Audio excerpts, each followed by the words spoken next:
Bismillahirrahmanirrahim. Alhamdulillahirabbil alamin. Wa bihi nasta'inu 'ala umuri dunya waddin. Wassalatu wassalamu 'ala sayyidina Maulana Muhammadin asyrafil anbiya'i wal mursalin wa 'ala alihi wa sahbihi ajma'in. Subhanaka la ilma lana illa ma 'allamtana innaka antal 'alimul hakim. Rabbi shrah li sadri wa yassir li amri wahlul 'uqdatam min lisani yafqahu qawli. Wa la hawla wa la quwwata illa billahil 'aliyyil 'azim. Amma ba'du.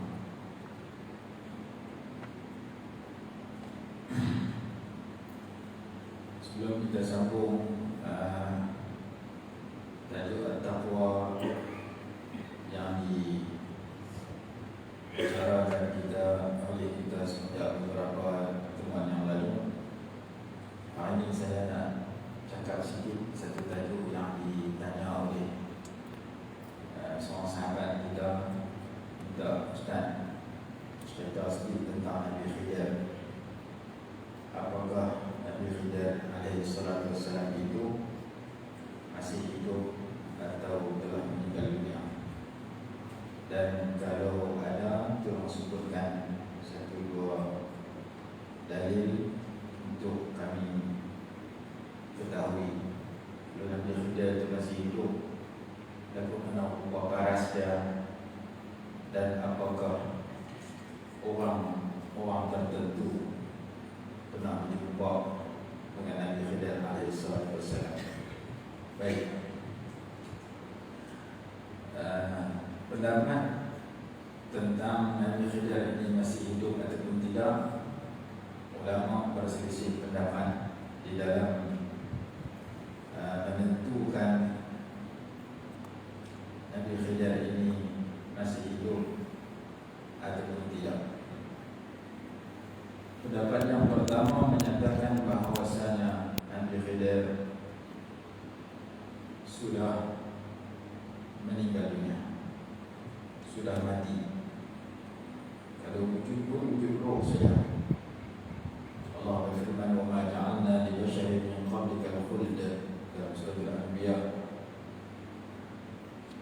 Dan kami tidak jadikan bagi seorang manusia pun sebelum kau itu kekal. Pendapat ini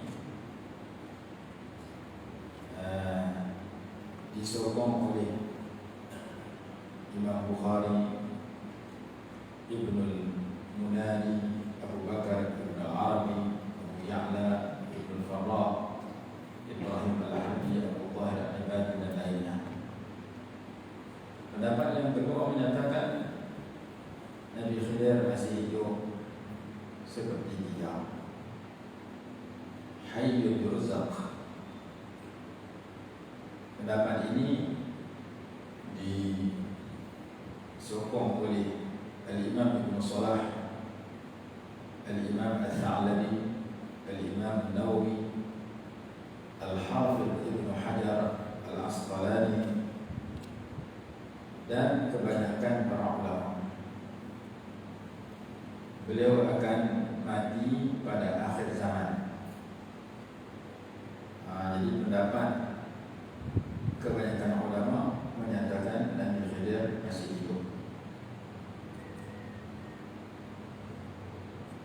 Disebut dalam banyak kitab seperti Syarah Sahih Muslim, Imam Nawawi, Syarah Sahih Bukhari, Fathul Bari pada juzuk yang ke-6 ke surah 434 dan seterusnya. Fathul Bari, Syarah Sahih Bukhari, Al-Hafidh Ibn Hajar Al-Asqalani. Bahkan Al-Hafidh Ibn Hajar rahimahullah mengarang kitab namanya Az-Zahr An-Nadir fi Halil Khadir.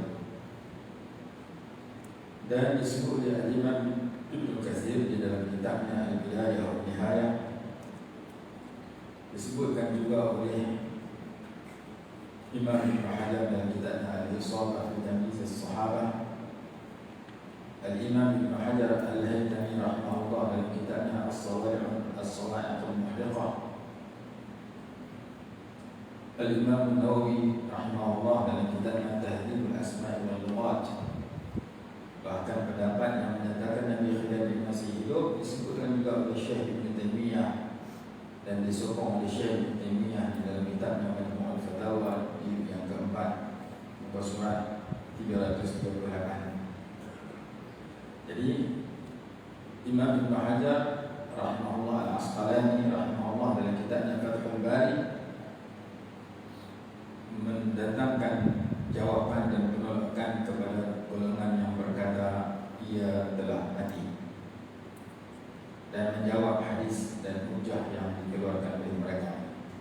Jadi Nabi Khidir ini dikecualikan daripada hadis yang berbunyi la yabqa ala wajhil ardi ba'da mi'ati sanah mimman huwa 'alaihi al-yawm. Baik. Apakah dalil yang digunakan oleh ulama yang menyatakan Nabi Khidir itu masih hidup?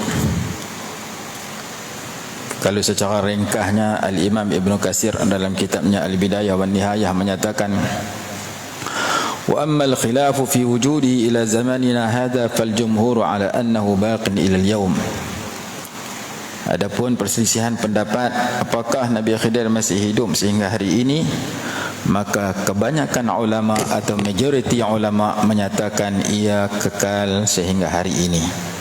Nabi Khidir masih hidup sehingga hari ini di sisi kebanyakan ulama, sebagaimana yang dinyatakan oleh Al-Imam Ibn Katsir dalam kitabnya Al-Bidayah wan Nihayah pada juzuk yang pertama muka surat 383. Dalam Sahih Muslim dalam Kitabul Fitan bab sifatid Dajjal disebutkan bahawasanya Dajjal keluar. Dajjal nak masuk Madinah. Lalu ketika itu keluar bertemu kepada Dajjal itu seorang lelaki yang baik. Fayakhruju ilaihi ay ilai Dajjal yawma idzin rajulun huwa khairun nas aw min khairin nas. Keluar seorang lelaki yang baik berjumpa Dajjal. Fayaqulu lahu, maka lelaki yang baik itu berkata kepada Dajjal, Ashhadu annaka ad-Dajjal alladhi haddathana Rasulullah sallallahu alaihi wasallam hadithah. Aku menyaksikan bahwasanya engkau Dajjal yang telah diberitahu oleh Rasulullah sallallahu alaihi wasallam kepada kami di dalam hadis baginda. Fayaqulu ad-Dajjal, lalu Dajjal berkata, Ara'aytum in qataltu hadha summa ahyaitahu atashukkuna fil amr. Dajjal kata, kalau dia bunuh seseorang ini, engkau boleh hidupkan dia. Lalu Dajjal membunuh seorang lelaki, kemudian lelaki yang baik itu menghidupkan dia. Dajjal nak bunuh lelaki yang baik itu, tak mampu. Yuridu Dajjal an yaqtulahu fala yusallatu alaih. Kata Imam Abu Ishaq rahimahullah, dikatakan bahawasanya lelaki itu ialah Nabi Khidir alaihi salatu wassalam. Imam Nawawi rahimahullah ketika mensyarahkan hadis itu menyatakan, hadza tasrihun minhu bi hayatil Khidir alaihi salam wa huwa sahih. Ini satu penjelasan daripada rawi hadis bahawasanya Nabi Khidir masih hidup kerana dia akan berjumpa Dajjal di akhir zaman. Menurut hadis ini, kefahaman rawi hadis ini, dan kenyataan ini disokong oleh Al-Imam Ibn Hibban di dalam sahihnya. Wa awradahu Ibn Hibban fi sahihihi ma ikhtilafin fil alfaz. Dan telah mendatangkan hadis yang sedemikian juga oleh Imam Ibn Hibban di dalam sahihnya berserta lafaz-lafaz yang berbeza. Jadi Imam Ibn Hibban juga dalam Sahih Ibn Hibban menyatakan bahawasanya Nabi Khidir membunuh, Nabi Khidir bertemu dengan Dajjal. Dan yarawna anna ar-rajul alladhi yaqtuluhu ad-dajjal thumma yuhyihi huwa al-Khadir. Seorang yang dibunuh oleh Dajjal, setelah orang itu mati dibunuh oleh Dajjal, orang itu dihidupkan kembali oleh lelaki yang dikatakan Nabi Khidir. Qala Syekh Syuaib Al-Arnaud haditsun sahih. Syekh Syuaib Al-Arnaud menyokong kenyataan Ibn Hibban yang menyatakan hadis itu sahih. Kemudian hadis yang kedua ataupun yang berikutnya, riwayat Imam Al-Hakim di dalam kitabnya Al-Mustadrak ala Sahihain, diceritakan tatkala Rasulullah SAW wafat, lamma qubida Rasulullah SAW, para sahabat berada dikelilingi atau di samping Nabi SAW sambil menangis di sekitar baginda, dan mereka berhimpun. Fadakhala rajulun ashabul lihyah jasimun sabihun fatakhatta riqabahu. Masuk seorang lelaki yang berjanggut, yang badannya besar, wajahnya putih berseri, sabih. Lalu ia melangkah tengkok-tengkok mereka yang sedang berhimpun duduk itu, dan ia menangis. Kemudian ia berpaling kepada para sahabat Nabi SAW dan berkata, inna fillahi azaan min kulli musibatin wa iwadan min kulli faitin wa khalafan min kulli halikin fa ilallahi fa anibu ilaih farghabu wa nadratan ilaikum fil bala' fanzuru. Sesungguhnya Allah Subhanahu wa ta'ala pada setiap musibah itu perlu menyatakan, perlu kita ucapkan takziah, dan Allah akan maka hendaklah kamu kembali bertaubat kepada Allah dan dekatkan diri kamu kepada Allah. Kemudian dia pun pergi, dia sebut beberapa nasihat, dia pun pergi. Faqala ba'dhum li ba'din, sahabat bertanya sesama mereka, ta'rifuna ar-rajul, apakah kamu mengenali, kamu semua mengenali lelaki yang masuk seorang-seorang yang bercakap tadi? Jawab, qala Abu Bakr wa Ali, telah menjawab oleh Sayyidina Abu Bakar dan Sayyidina Ali radhiyallahu anhuma, na'am, hadza akhu Rasulillah sallallahu alaihi wasallam Al-Khadir alaihi salam. Ya, lelaki ini adalah saudara kepada Rasulullah SAW, iaitu Nabi Khidir. Nabi Khidir, kita panggil Nabi Khidir, kalau setengah kita dia panggil Khadir, kha fathah dha kasrah. Dalam kitab Al-Mustadrak ala Sahihain, jilid yang ketiga, juzuk yang ketiga, muka surat 58. Jadi berdasarkan kepada hadis ini, Nabi Khidir hidup setelah wafatnya Rasulullah sallallahu alaihi wasallam.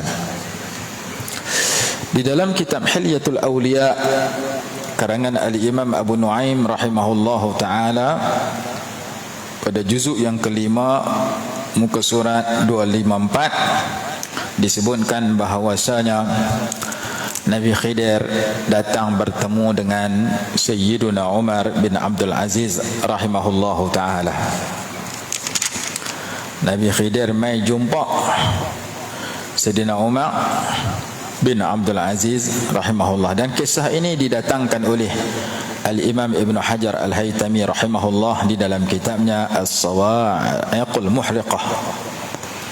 Jadi ketika Sayyidina Umar bin Abdul Aziz rahimahullah keluar nak pergi sembahyang, berjumpa dengan seorang syekh, seorang tua yang yatawakkau ala yadih, yang duduk sandak dengan tangan dia.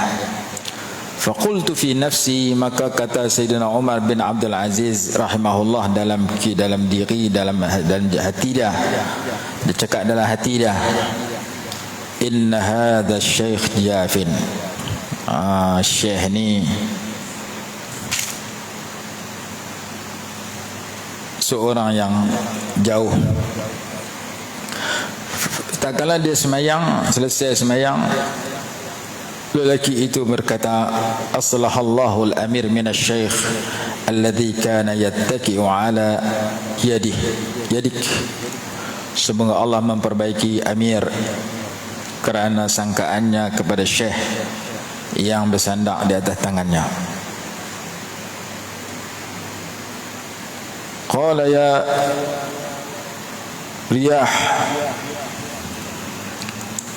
Riyah ni salah seorang rawi yang cerita tentang yang riwayat daripada Abu Sayyidina Umar bin Abdul Aziz. Ra'aitah, apakah engkau lihat lelaki tadi? Qala na'am. Ya, saya lihat. Ma ahsibuka illa rajulan salihan.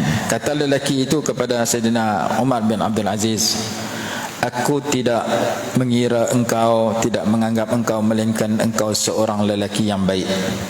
Zaka akhil Khadir atani. Itulah Nabi Khidir yang datang kepada aku, fa'alamani anni sa'ali amra hadhihi al-ummah wa anni sa'adilu fiha farahimahullah wa radiya anhu. Nabi Khidir menjumpa saya, kata Sayyidina Umar bin Abdul Aziz, bagi tahu kepada saya akan memimpin manusia ini dan saya akan bersifat adil pada pimpinan saya terhadap umat ini. Semoga Allah merahmatinya dan meredainya. Jadi cerita dalam kitab Hilyatul Awliya, Sayyidina Umar bin Abdul Aziz pernah bertemu, rahimahullah, pernah bertemu dengan Nabi Khidir.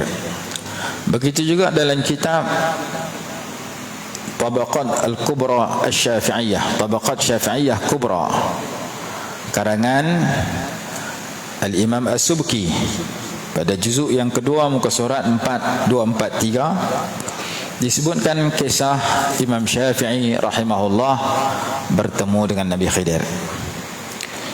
Di dalam kitab Tabaqat Al-Hanabilah karangan Abi Ya'la Al-Hambali juga ada kisah iltiqa al-Imam Ahmad bil Khadir alaihi salatu wassalam, kisah pertemuan Imam Ahmad ibn Hanbal rahimahullah dengan Nabi Khidir. Jadi 3 kisah dalam 3 kitab. Satu Hilyatul Awliya, kisah Sayyidina Umar bin Abdul Aziz jumpa Nabi Khidir. Yang kedua kitab Tabaqat Syafi'iyah Kubra, kitab tu lebih kurang 10 jilid, karangan Imam Subki. Pada jilid yang kedua menceritakan Imam Syafi'i pernah berjumpa Nabi Khidir. Dan dalam kitab Tabaqat Al-Hanabilah menceritakan Imam Ahmad ibn Hanbal rahimahullah juga pernah berjumpa dengan Nabi Khidir. Dalam kitab Makarimul Akhlaq lil Hafidh Ibn Abi Dunya telah datang satu riwayat yang sahihah, waradat riwayatun sahihatun tusbitu anna al-Khadira alaihi salam hayyun kama qala kathirun min al-ulama, wa hadhihi telah sabit di dalam kitab Makarimul Akhlaq karangan Al-Hafidh Ibn Abi Dunya, riwayat yang sahih yang mengisbatkan, yang menyatakan kewujudan Nabi Khidir masih hidup. Antaranya hadis yang ke-137 di dalam kitab Makarimul Akhlaq. Panjang cerita dia. Al-Hafidh Imam Al-Baihaqi menyebut di dalam kitab Syu'abul Iman tentang kisah yang sama, kisah Nabi Khidir masih hidup. Itu disebut oleh Imam Baihaqi dalam kitab Syu'abul Iman pada hadis 4662. Al-Hafidh Ibn Hajar dalam kitabnya Al-Isabah pada jilid yang kedua muka surat 271. Al-Hafidh Ibn Asakir dalam kitabnya Tarikh Dimashq juga menceritakan kisah yang dibawa oleh Ibn Abi Dunya pada jilid yang ke-16 muka surat 428. Jadi beberapa kitab yang disenaraikan oleh ulama menyatakan bahawasanya mereka cenderung kepada pendapat yang kedua. Dalam kitab Imam Suyuti pun sama, Imam Nawawi dalam jilid yang ke-16 Syarah Sahih Muslim Imam Nawawi dan jilid yang ke-16 muka surat 89, dan Syekh Ibn Taymiyah juga cenderung kepada pendapat yang menyatakan Nabi Khidir masih hidup, seperti dalam Majmu' Al-Fatawa yang dinyatakan tadi. Jadi ini saya pun tengok 2-3 tempat. Dengan cara ringkas kita dapati bahawasanya kewujudan Nabi Khidir apakah masih hidup ataupun telah meninggal dunia, ulama berselisih kepada 2 pendapat. Masing-masing ada hujah dan alasan yang secara ringkasnya majoriti ulama ataupun kebanyakan ulama masih berpendapat bahawa Nabi Khidir itu masih hidup. Dan kenyataan majoriti ulama ini seperti mana saya sebut dalam kitab Al-Bidayah wan Nihayah, begitu juga Tahzibul Asma'i wal Lughat Imam Nawawi, Al-Bidayah wan Nihayah karangan Imam Ibnu Katsir rahimahullah, dan beberapa kitab yang lain. Dulu masa saya mengaji di Mesir kepada Syekh Nuruddin hafizahullah taala, ada sebuah kitab yang diceritakan. Kitab itu nama Al-Kanzus Sari fi Manaqibil Ja'fari, menceritakan tentang manaqib Imam Saleh Al-Ja'fari. Salah satu yang diceritakan di situ dalam Masjid Azhar ketika beliau sedang mengajar, seorang lelaki bertanya isu yang sama. Wahai Tuan Syekh, Nabi Khidir ni dah mati kan masih hidup? Lalu dia tak jawab soalan itu, dia suruh duduk. Kemudian seorang lelaki yang lain tanya satu isu yang lain. Isu itu mungkin isu yang meremeh biasa, maka dia jawab isu itu. Lelaki yang bertanya itu pun keluar daripada Masjid Azhar. Setelah itu dia tanya, siapakah yang bertanya soalan yang mula tadi? Maka kawan tu pun tanya jawab, saya yang tanya. Ulang balik soalan kamu. Dia pun ulang, saya nak tanya Nabi Khidir masih hidup ataupun telah mati? Jawab Syekh Saleh, orang yang bertanya selepas kamu yang aku jawab tadi, yang keluar pada Masjid Azhar, itulah Nabi Khidir. Jadi Nabi Syekh Saleh Ja'fari diceritakan dia pernah berjumpa Nabi Khidir. Jadi Nabi Khidir masih hidup ataupun tidak, ulama selisih pendapat.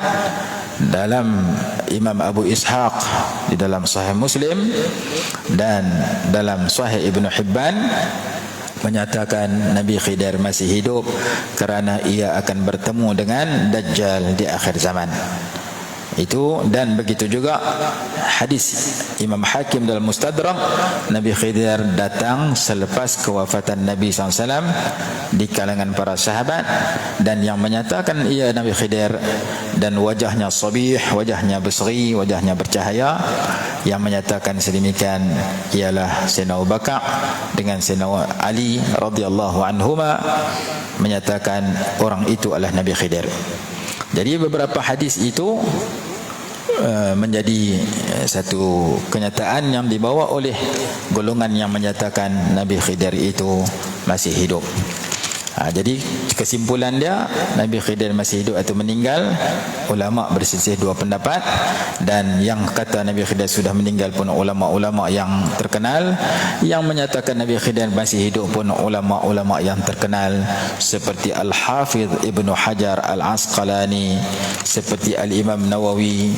Kedua-duanya merupakan syarih yang mensyarahkan Sahih Al-Bukhari, seperti Al-Imam Ibnu Salah dan lainnya, rahmatullah alal jami'. Jadi kesimpulan terhadap isu yang ditanyakan kepada saya kemarin, supaya saya ulas sikit pada pagi ini, kesimpulan dia ada 2 pendapat.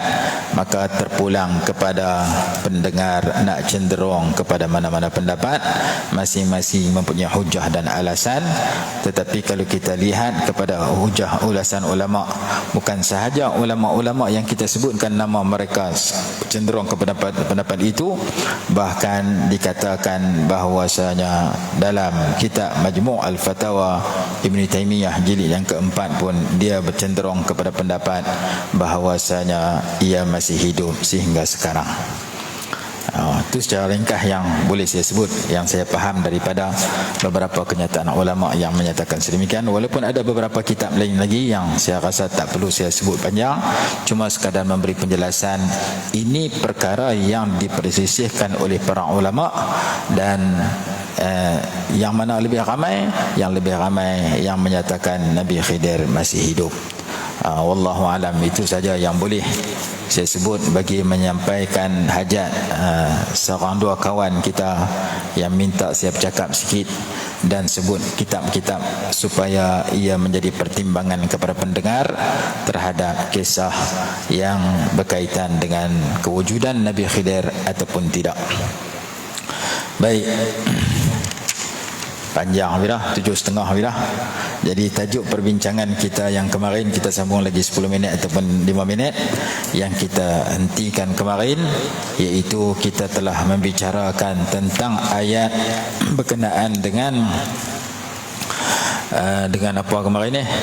Qul ya ibadilladzina amanu taqu rabbakum lilladzina ahsanu fi hadhihi dunya hasanah wa ardullahi wasi'ah. Bagi orang-orang yang melakukan kebaikan itu dapat hasanah, dapat kebaikan.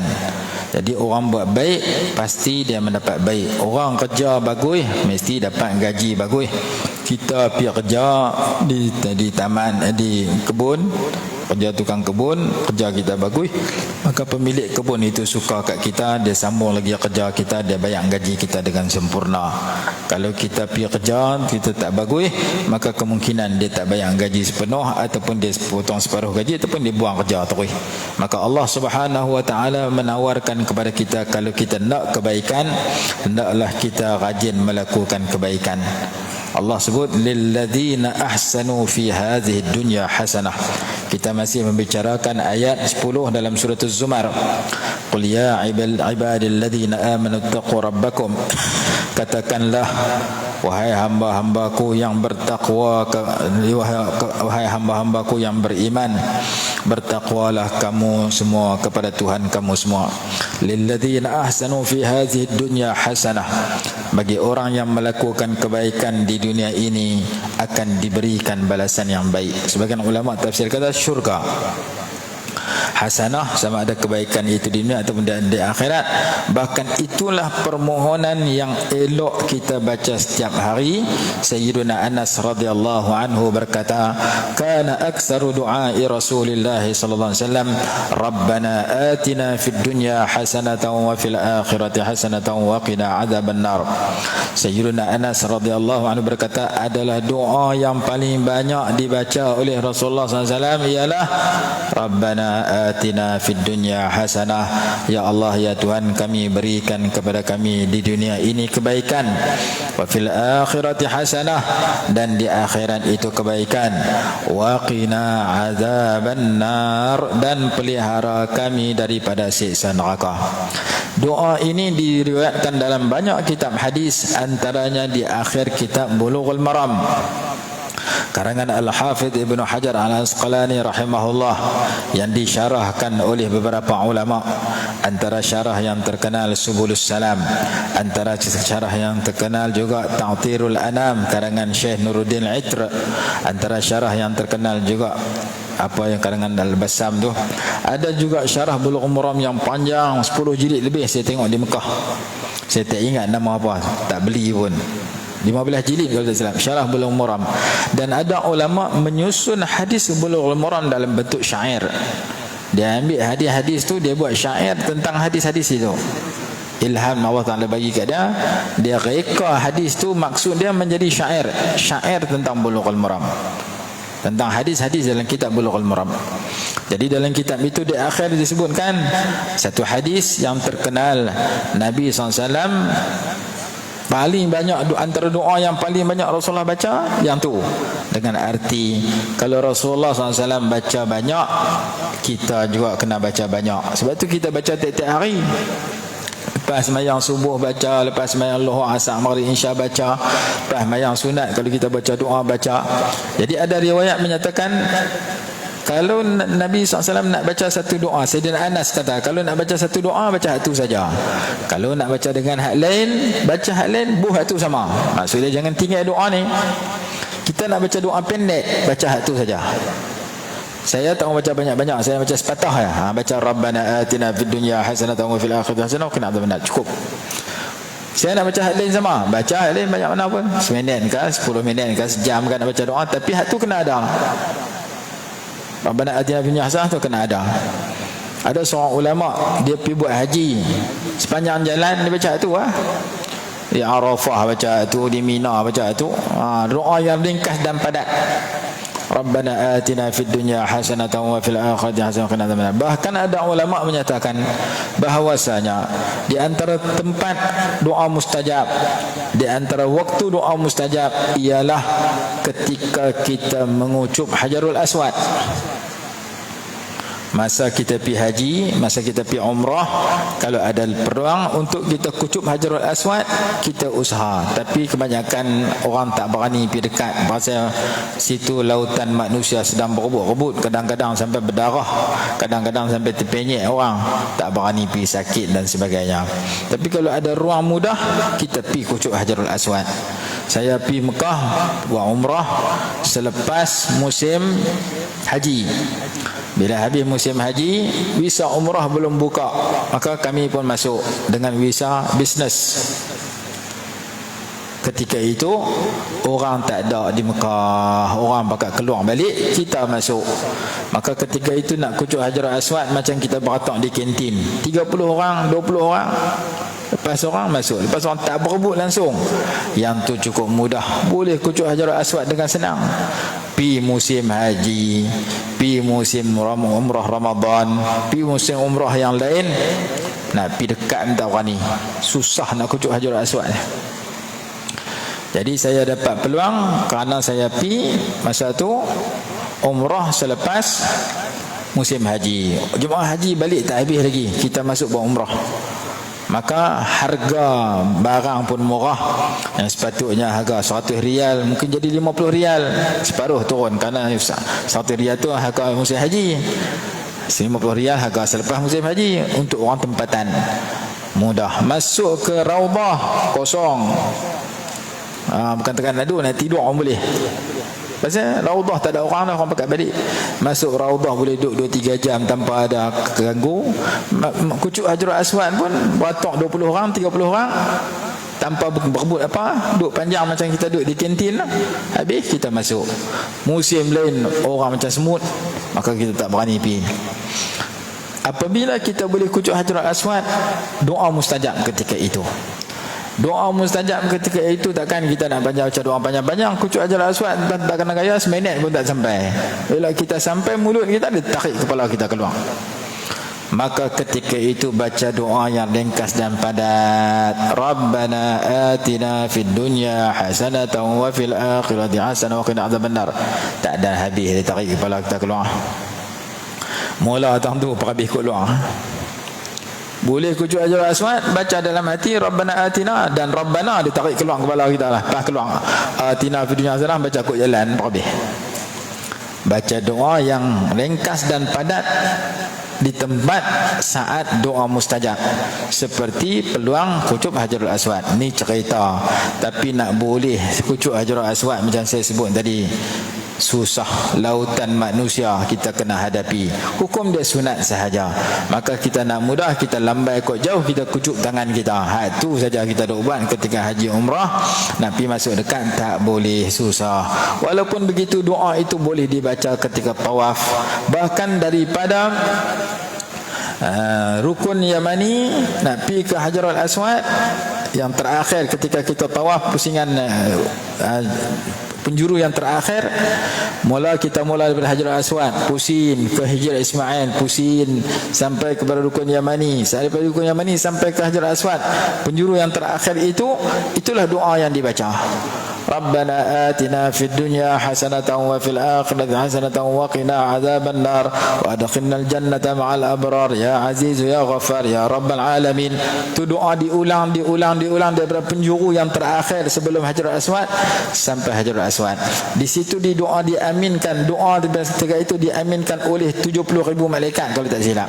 Ada dalam kitab Fi Rihabi Baitillahil Haram karangan almarhum Sayyid Muhammad bin Ali Al-Maliki rahimahullah, hadis yang menyatakan doa di situ diaminkan oleh para malaikat yang ramai. Doa yang kita bacakan tadi. Jadi doa ini kita boleh baca di Mekah, di Madinah, ketika tawaf, ketika sa'i, ketika wukuf, ketika mabit di Muzdalifah, ketika berada di Mina dan sebagainya. Bahkan kita boleh baca di tempat kita, dalam masjid, dalam surau, dalam rumah kita, atas kereta, atas motor, di dapur, di ruang tamu, baca bila-bila masa. Kerana doa ini merangkumi kebaikan dunia akhirat. Kebaikan dia akhirat, tubuh badan sihat, rezeki murah, kebaikan di dunia, dapat iman dan Islam, dapat ihsan, kebaikan di dunia, kelakuan kita baik, kebaikan di dunia kita tak tinggal ibadat, kebaikan di dunia kita tak buat maksiat, kebaikan di dunia merangkumi banyak perkara. Kebaikan di dunia dapat suami isteri yang baik, dapat anak menantu cucu cicit yang baik. Kebaikan di dunia ni merangkumi macam-macam benda baik yang kita tak boleh nak bilang. Dan hasanah fil akhirah, kebaikan di akhirat, boleh masuk syurga dan boleh lihat zat Allah Subhanahu wa taala, nikmat yang lebih besar daripada syurga. Nikmat yang terbesar di akhirat, nikmat melihat zat Allah, kata ulama ahli sunnah wal jamaah berdasarkan firman Allah yang berbunyi wujuhun yawma idzin nadhiratun ila rabbiha nadhirah. Pada hari akhirat wajah orang beriman itu berseri kerana dapat melihat zat Allah Subhanahu wa taala. Dan berdasarkan kepada ayat yang berbunyi lilladzina ahsanul husna wa ziyadah, bagi orang yang melakukan kebaikan itu Allah bagi al-husna, bagi kebaikan. Kebaikan itu apa dia? Al-jannah. Wa ziyadah, dan lebih daripada syurga. Kata Sayyidina Abu Bakar As-Siddiq radhiyallahu anhu, al-husna mana ziyadah, al-husna mana al-jannah, al-husna mana syurga, ziyadah mana lebih pada syurga. Apa itu lebih pada syurga? Iaitu nikmat melihat zat Allah Subhanahu wa taala. Itu disebutkan dalam tafsir At-Tabari dan beberapa tafsir yang lain. Jadi kita dapati bahawasanya doa ini penting sangat untuk kita baca. Mungkin sebelum tu kita minta murah rezeki jadi kaya. Mungkin sebelum tu kita minta jadi pandai. Mungkin sebelum tu kita minta jadi sihat. Kaya, sihat, pandai, kalau tak dapat kebaikan di akhirat tak jadi. Kaya, akhirat tak masuk neraka seperti Qarun, tak mau. Kaya, akhirat masuk neraka seperti Abu Jahal, Abu Lahab, tak mau. Abu Jahal kaya, Abu Lahab kaya, Qarun pun kaya, Haman pun kaya, Fir'aun pun kaya. Tapi kaya yang mereka dapat, mereka guna kekayaan untuk menentang Allah dan Rasul. Maka kita ni minta kaya yang membawa kebaikan di dunia, kebaikan di akhirat, jauh dari api neraka. Kita minta pandai, jadi orang pandai, jadi orang alim. Orang alim pun ada masuk syurga, ada masuk neraka. Iblis pun alim tapi masuk neraka. Bal'am ibnu Ba'ura, doa mustajab, orang alim di zaman dia tapi masuk neraka. Jadi minta alim tak jadi dekat dunia, mesti alim yang membawa dapat kebaikan dunia, kebaikan di akhirat, masuk syurga, jauh dari api neraka. Jadi sebarang permintaan yang kita nak minta, kita tak tahu bila kita dapat tu kita jadi berjaya di dunia saja ke tu dua-dua sekali. Sa'labah minta kaya, Rasulullah kata kamu tak sesuai kaya. Doa saya nak kaya juga. Doa bagi saya kaya, doa bagi saya kaya. Kaya jadi munafik tu weh. Tak mau keluar zakat, lupa tu masa dia susah dia nak kaya.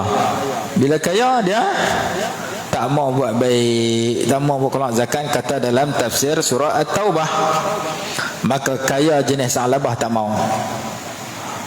Pandai macam Iblis tak mau. Iblis dia tok guru malaikat, ibadat dia banyak.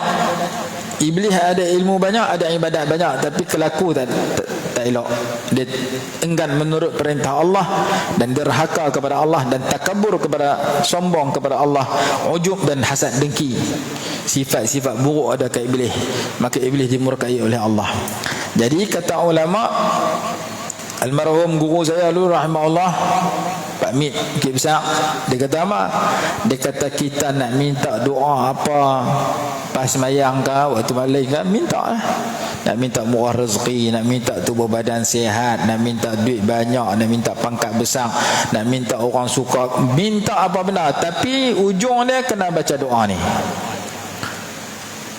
Ujung dia, Rabbana atina fid dunya hasanatan, ya Allah ya Tuhan kami, berikan kepada kami di dunia ini akan kebaikan, wa fil akhirati hasanatan, dan di akhirat juga kebaikan, wa qina azaban nar, dan pelihara kami daripada terjerumus ke dalam siksa api neraka. Semua hak kami minta, kami nak 3 benda ni dapat, bukan dapat itu saja. Minta kaya yang menyebabkan kami dapat kebaikan di dunia, kebaikan di akhirat, jauh daripada api neraka. Minta cerdik yang mendapat kebaikan di dunia, kebaikan di akhirat, jauh daripada api neraka. Minta apa yang kita nak minta, bagi serta kepermohonan kita tu sama dengan 3 benda ni dapat. Kalau kita minta 3 benda ni tak dapat, jangan bagi. Minta jadi kaya, lepas jadi kaya belagak tak boleh masuk syurga, masuk neraka. Orang yang belagak tak boleh masuk syurga. La yadkhulul jannata man kana fi qalbihi misqalu dzarratin min kibrin. Tak boleh masuk syurga orang yang dalam hatinya ada sekecil-kecil sifat takabur. Kalau saya nak kaya yang tawaduk. Kalau saya nak pandai yang rendah diri. Kalau saya nak pangkat besar, pangkat yang rendah diri. Kalau saya suka buat ibadat yang membawa saya rendah diri. Ibadat membawa saya ego dengan ibadat saya, lingkup ibadat saya.